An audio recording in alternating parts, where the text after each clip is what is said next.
नमस्कार, हिमाचल अभी देख रहे हैं आप। मैं हूं आपके साथ अवंतिका खत्री। देश में वन नेशन वन इलेक्शन के लिए पूर्व राष्ट्रपति रामनाथ कोविंद की अध्यक्षता में बनाई गई समिति के लिए सरकार ने 8 सदस्यों का नाम जारी किया है। इनमें केंद्रीय गृह मंत्री अमित शाह, लोकसभा में कांग्रेस के नेता अधीर रंजन चौधरी और राज्यसभा में पूर्व नेता प्रतिपक्ष गुलाम नबी आजाद के अलावा समिति में 15वें वित्त आयोग के पूर्व अध्यक्ष NK सिंह, लोकसभा के पूर्व महासचिव डॉक्टर सुभाष कश्यप, वरिष्ठ अधिवक्ता हरीश साल्वे और पूर्व मुख्य सतर्कता आयुक्त संजय कोठारी भी हैं। केंद्रीय कानून मंत्री अर्जुन राम मेघवाल समिति में विशेष आमंत्रित सदस्य और विधि विभाग के सचिव नितिन चंद्र समिति के सचिव होंगे। सरकार ने शनिवार को ही समिति के कामकाज की अधिसूचना भी जारी की है। इसके मुताबिक समिति ये भी देखेगी कि इसके लिए राज्यों की सहमति कितनी जरूरी है या कितने राज्यों की सहमति जरूरी होगी। कमेटी का गठन ऐसे समय में किया है जब केंद्र ने 18 से 22 सितंबर के दौरान संसद का विशेष सत्र बुलाया है। इंडिया टुडे की खबर के मुताबिक केंद्र सरकार इस दौरान कई अहम विधेयक पेश करने की तैयारी कर रही है, जिसमें वन नेशन वन इलेक्शन भी शामिल है।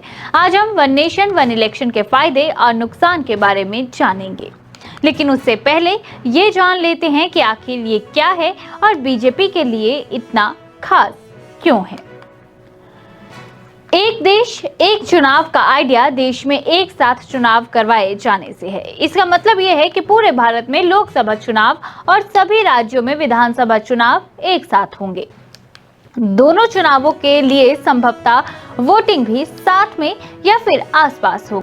वर्तमान में लोकसभा और राज्यसभा विधानसभा के चुनाव सरकार 5 साल का कार्यकाल पूरा होने या फिर अलग अलग कारणों से विधायिका के भंग हो जाने पर अलग अलग करवाए जाते हैं। देश में एक साथ चुनाव करवाए जाने के समर्थन में सबसे मजबूत तर्क अलग अलग चुनावों में खर्च होने वाली भारी भरकम राशि में कटौती करना है। एक साथ चुनाव के समर्थन में एक तर्क दिया जाता है कि इससे प्रशासनिक व्यवस्था सुचारू होगी। चुनाव के दौरान अधिकारी चुनाव ड्यूटी में लग जाते हैं, इससे सामान्य प्रशासनिक काम प्रभावित होते हैं। पिछले कुछ सालों से देखा गया है कि हर साल कहीं न कहीं चुनाव होते रहे हैं। चुनाव के चलते इन राज्यों में आचार संहिता लागू कर दी जाती है, जिससे उस दौरान लोक कल्याण की नई परियोजनाओं पर प्रतिबंध लग जाता है। एक साथ चुनाव होने से केंद्र और राज्य की नीतियों और कार्यक्रमों में निरंतरता सुनिश्चित होगी। विधि आयोग ने कहा कि एक साथ चुनाव कराने से मतदान में वृद्धि होगी, क्योंकि वोटर्स के लिए एक बार में वोट देने के लिए निकलना ज्यादा सुविधाजनक होगा। वहीं राज्य विधानसभा और लोकसभा अलग अलग चुनाव होने पर खर्च में बढ़ोतरी होती है।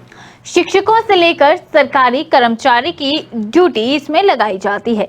सरकार का अतिरिक्त पैसा खर्च होता है। अलग अलग समय में चुनाव की प्रक्रिया के कारण इसमें खर्चा और बढ़ जाता है। अतिरिक्त खर्च होने के साथ उनकी ड्यूटी भी प्रभावित होती है।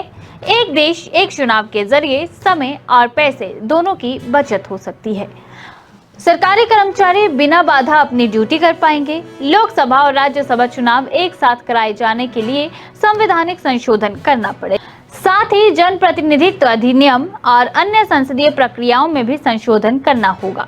आइए जानते हैं इसके लिए क्या बदलाव करने होंगे। One nation one election bill लाने के लिए 16 विधानसभाओं का समर्थन चाहिए, यानी पहले देश के 16 राज्यों की विधानसभा में इसके प्रस्ताव को पास करवाना होगा।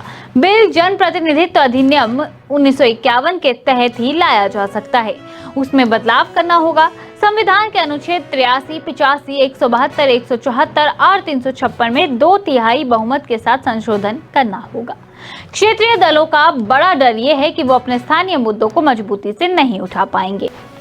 इसके अलावा वो चुनावी खर्च और चुनावी रणनीति के मामले में भी राष्ट्रीय पार्टियों से मुकाबला नहीं कर पाएंगे। कई विश्लेषकों का मानना है कि अगर दोनों चुनाव एक साथ होते हैं तो राष्ट्रीय मुद्दों के सामने क्षेत्रीय मुद्दे नजरअंदाज हो सकते हैं। ऐसा होता है तो क्षेत्रीय दलों में नुकसान होने की आशंका बढ़ेगी। ऐसे में वोटर्स के एक तरफा वोटिंग की आशंका रहेगी, जिससे केंद्र सरकार की पार्टी को फायदा हो सकता है। तो जानकारी में इतना ही। नमस्कार।